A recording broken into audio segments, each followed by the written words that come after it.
नमस्कार। आज का विषय है जर्मनी का एकीकरण।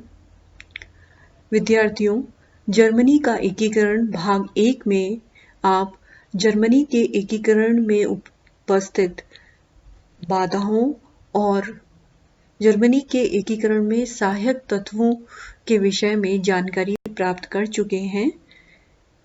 जर्मनी के एकीकरण के शेष भाग की चर्चा इस वीडियो में की जाएगी। इस वीडियो में हम बिस्मार्क के नेतृत्व में जर्मनी का एकीकरण किस प्रकार से हुआ, उसके बारे में विस्तार से जानेंगे।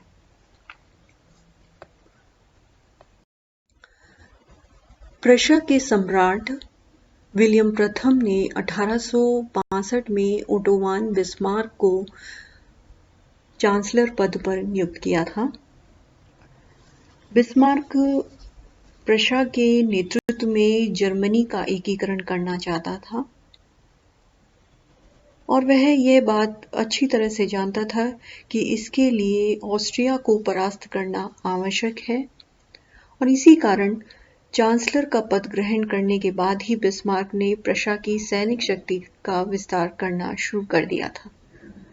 अपनी योजना को पूरा करने के लिए बिस्मार्क उचित अवसर की प्रतीक्षा करने लगा था। चूंकि सम्राट विलियम प्रथम तथा चांसलर बिस्मार्क के राजनीतिक विचारों में समानता थी, अतः बिस्मार्क को जर्मनी के एकीकरण में सम्राट विलियम प्रथम का पूरा सहयोग एवं समर्थन प्राप्त हुआ था। जर्मनी के सम्राट विलियम प्रथम की भांति बिस्मार्क भी रक्त एवं लौह की नीति का समर्थक था। बिस्मार्क ने जर्मनी के एकीकरण के लिए अनेक कूटनीतिक चालें चली, विदेशों से समझौते किए, युद्ध लड़े। 1864 से लेकर 1870 तक 6 वर्ष के अल्पकाल में डेनमार्क, ऑस्ट्रिया और फ्रांस को पराजित करने में सफलता प्राप्त की और युद्धों द्वारा जर्मनी का एकीकरण किया। बिस्मार्क के नेतृत्व में जर्मनी के एकीकरण के 3 चरण। पहला चरण था डेनमार्क से युद्ध, जो कि 1864 में लड़ा गया, और गेस्टाइन समझौता जो कि 1865 में हुआ। डेनमार्क से युद्ध करने के पीछे प्रशा के 2 कारण थे। पहला था कि बिस्मार्क प्रशा की सैनिक क्षमता को आजमाना चाहता था और दूसरा, इस युद्ध के बाद भविष्य में ऑस्ट्रिया के साथ युद्ध का बहाना मिल जाए। इस युद्ध का तात्कालिक कारण था शेल्सविग और हॉलस्टाइन नामक 2 डचियों का प्रश्न। शेल्सविग व हॉलस्टाइन 1490 से ही इन दोनों डचियों पर डेनमार्क के शासक के प्रशासनिक अधिकार थे, लेकिन वह डेनमार्क का अविभाज्य अंग नहीं थी। ये दोनों ही डचियां डेनमार्क तथा जर्मनी के बीच स्थित थी। इन दोनों ही डचियों पर डेनमार्क, प्रशा और ऑस्ट्रिया अधिकार करना चाहते थे। 1864 में डेनमार्क के शासक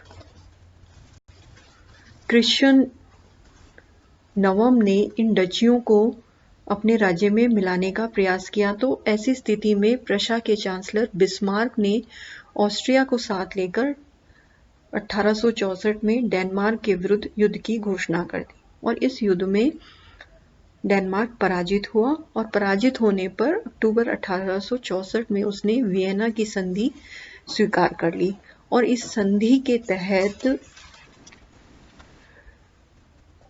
डेनमार्क ने शेल्सविग, हॉलस्टाइन के साथ साथ लावेनबुर्ग की डची भी ऑस्ट्रिया और प्रशा के संयुक्त अधिकार में छोड़ दी और साथ साथ उसने यह भी स्वीकार किया कि वह जो भी इस संबंध में व्यवस्था करेंगे उसे वह स्वीकार करेगा। ऑस्ट्रिया और प्रशा के बीच इन तीनों डचियों को लेकर काफी समय तक मतभेद चलता रहा और अंत में दोनों के बीच में 14 अगस्त 1865 गैस्टाइन नामक जगह पर एक समझौता आ गया और इस समझौते के तहत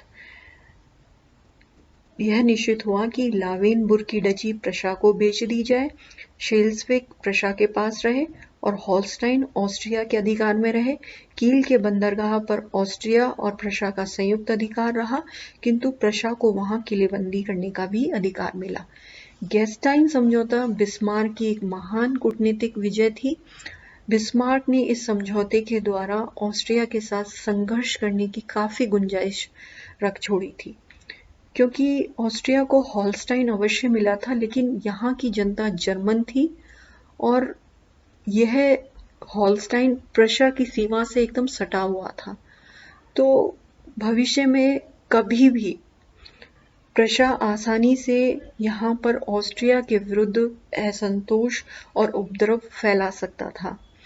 इस समझौते के पश्चात बिस्मार्क ने कहा था कि मुझे विश्वास नहीं होता कि ऐसा भी कोई ऑस्ट्रियन राजनयिक होगा जो इस समझौते पर हस्ताक्षर कर सके। यद्यपि इस समझौते के द्वारा ऑस्ट्रिया और प्रशा के बीच युद्ध की स्थिति टल गई थी, किंतु बिस्मार्क ने स्वयं कहा था कि इस समझौते के द्वारा हमने दरार को कागज से ढक दिया है। और निश्चित ही बिस्मार्क ने इस समझौते के द्वारा ऑस्ट्रिया के साथ अवश्य भावी युद्ध की ओर कदम बढ़ाया था। डेनमार्क को दोनों डचियों से बाहर करने तथा उन्हें ऑस्ट्रिया और प्रशा के मध्य परस्पर बांट लेने के समझौते के साथ ही जर्मनी के एकीकरण का प्रथम चरण समाप्त होता है और बिस्मार्क की जर्मनी के एकीकरण का दूसरा चरण गैस्टाइन समझौते के बाद शुरू हुआ।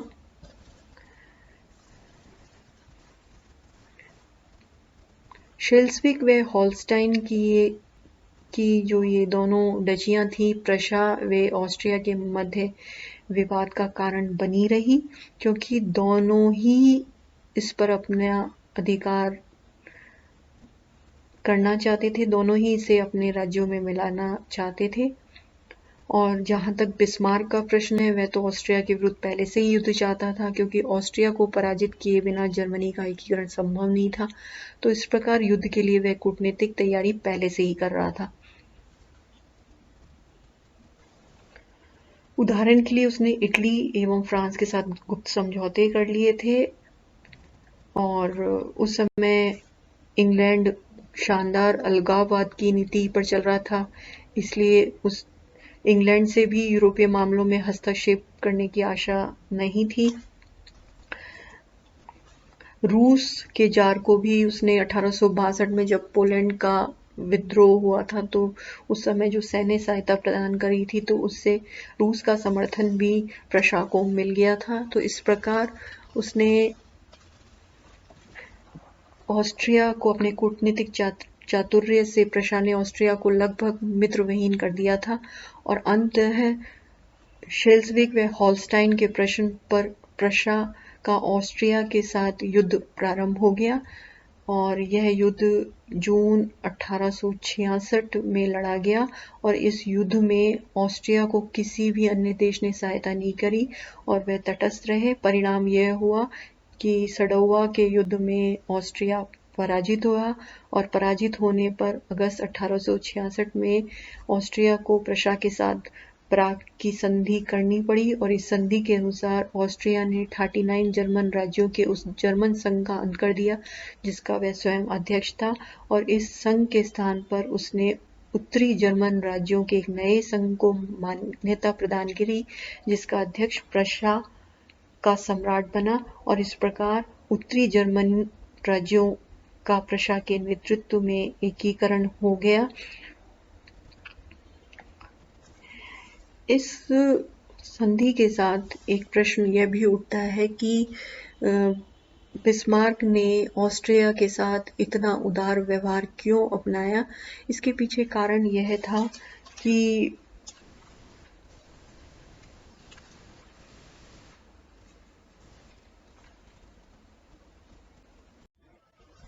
कि यदि वह ऑस्ट्रिया के साथ बहुत अधिक कठोर रुख अपनाता तो यूरोप के अन्य देश इसमें हस्तक्षेप कर सकते थे और बिस्मार्क उस समय नहीं चाहता था कि एक से अधिक दुश्मन पैदा किए जाएं।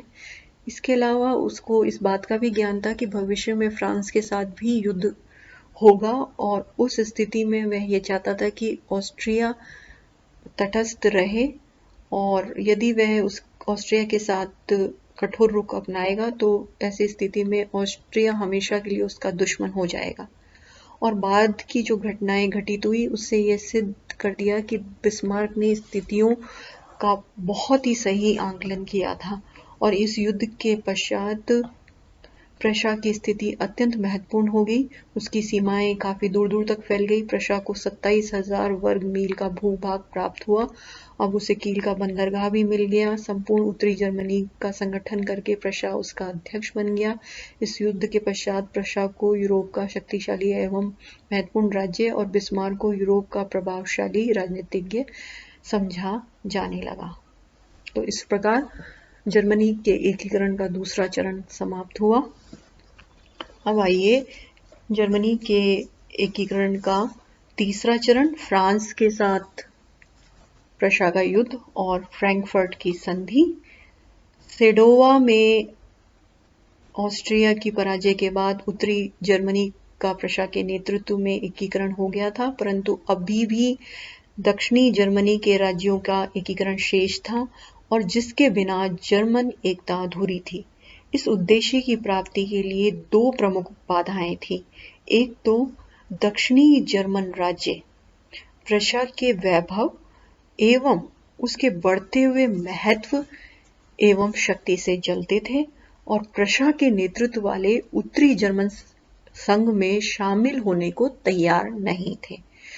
दूसरा, फ्रांस का सम्राट नेपोलियन तृतीय भी प्रशा की बढ़ती हुई शक्ति को शंका की दृष्टि से देखने लगा था और उसे इस बात का भी अफसोस होने लगा था कि उसने ऑस्ट्रिया और प्रशा के युद्ध में ऑस्ट्रिया की सहायता अगर की होती तो संभवतः ऑस्ट्रिया पराजित नहीं होता और प्रशा के नेतृत्व में उत्तरी जर्मन संघ का निर्माण भी नहीं होता। इसके अलावा दक्षिणी जर्मनी के अधिकांश राज्य कैथोलिक थे और इस कारण भी नेपोलियन तृतीय स्वयं कैथोलिक होने के कारण उत्तरी जर्मन राज्यों के विरुद्ध धर्म के प्रश्न पर दक्षिणी जर्मन राज्यों की सहायता कर सकता था और इस प्रकार बिस्मार्क को यह अनुभव हो गया कि फ्रांस जर्मनी की एकता के लिए एक बहुत बड़ा खतरा बन सकता था। बिस्मार्क की कूटनीतिक सोच के कारण दोनों ही बाधाओं का हल फ्रांस के विरुद्ध युद्ध छेड़कर ही किया जा सकता था। इस प्रकार के युद्ध के समय उसकी सोच के अनुसार राष्ट्रीय एकता के पक्ष में वातावरण स्वाभाविक रूप से बनेगा और दक्षिण राज्य उस समय उत्तरी जर्मन संघ में शामिल होने के लिए बाध्य किए जा सकेंगे। दूसरी ओर युद्ध में फ्रांस के पराजित होने की काफी संभावना नजर आ रही थी। इटली और रूस प्रशा का समर्थन कर रहे थे। ऑस्ट्रिया की शक्ति समाप्त हो चुकी थी। इस प्रकार युद्ध में किसी तीसरे देश द्वारा फ्रांस की सहायता की संभावना नगण्य थी। स्वाभाविक रूप से फ्रांस के परास्त होने पर फ्रांस की जर्मन एकता की चुनौती समाप्त हो जाती। अतः बिस्मार्क फ्रांस के विरुद्ध युद्ध छेड़ने का उपयुक्त अवसर तलाशने लगा और ऐसा अवसर उसे शीघ्र ही 1869 में प्राप्त हो गया, जब स्पेन का सिंहासन वहां के सामंतों ने लियोपोल्ड जर्मन राजकुमार को सौंपने का निश्चय किया। लियोपोल्ड प्रशा के सम्राट विलियम प्रथम का निकट संबंधी था। ऐसा इसलिए किया गया था क्योंकि 1868 में स्पेन की सम्राज्ञी इसाबेला द्वितीय के विरुद्ध जनता ने विद्रोह कर दिया था और उसे हटा दिया गया था। तो ऐसी स्थिति में जर्मन राजकुमार लियोपोल्ड को स्पेन का सम्राट बनाने का निश्चय किया गया था। लेकिन इस स्थिति में फ्रेंच सम्राट नेपोलियन तृतीय ने इस प्रस्ताव का विरोध किया। तो नेपोलियन तृतीय के विरोध करने के कारण लियोपोल्ड ने स्पेनिश प्रस्ताव को अस्वीकार कर दिया। लेकिन इससे भी नेपोलियन तृतीय संतुष्ट नहीं हुआ और उसने अपना एक दूत बेनेडिक्टी को विलियम प्रथम के पास भेजा और उससे यह आश्वासन मांगा कि भविष्य में भी वह अपने किसी निकट संबंधी को स्पेन का राजा बनने नहीं दे। तो विलियम प्रथम ने बड़े ही नम्रतापूर्वक यह मांग अस्वीकार कर दी, परंतु बिस्मार्क ने एक झूठे तार के माध्यम एम्स तार से यह प्रचारित करवा दिया कि प्रशा के सम्राट ने फ्रेंच दूत का अपमान किया है, लेकिन वास्तव में ऐसा कुछ हुआ नहीं था। इस झूठे तार से क्रोधित होकर नेपोलियन तृतीय ने प्रशा के विरुद्ध युद्ध की घोषणा कर दी 15 जुलाई 1870 को, और यह बिस्मार्क की कूटनीति का एक महान विजय थी। और इसी के साथ युद्ध शुरू हो गया और इस युद्ध में फ्रांस सेडान के मैदान में 1 सितंबर 1870 को बुरी तरीके से पराजित हुआ और पराजित होने के बाद उसे 26 फरवरी 1871 फ्रैंकफर्ट की संधि करनी पड़ी और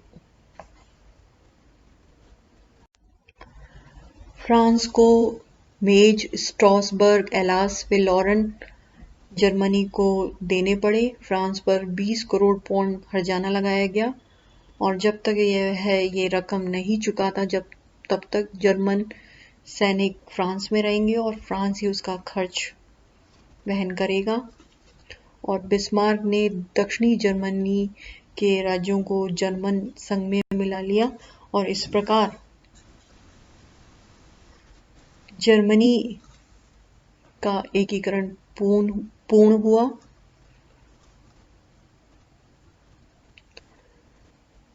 इसके अतिरिक्त जैसा कि बिस्मार्क ने सोचा था कि फ्रांस पर विजय के कारण प्रशा के हक में देश में राष्ट्रीय प्रेम का इतना जबरदस्त ज्वार उठेगा कि जर्मनी के दक्षिणी राज्य भी प्रशा के नेतृत्व वाले उत्तरी जर्मन राज्य संघ में शामिल हो गए और इस प्रकार बिस्मार्क के कूटनीति के चातुर्य के फलस्वरूप प्रशा के नेतृत्व में जर्मनी का एकीकरण पूर्ण हुआ। और जनवरी 1871 में वर्साई के भव्य महलों में विलियम प्रथम को एकीकृत जर्मनी का सम्राट घोषित किया गया।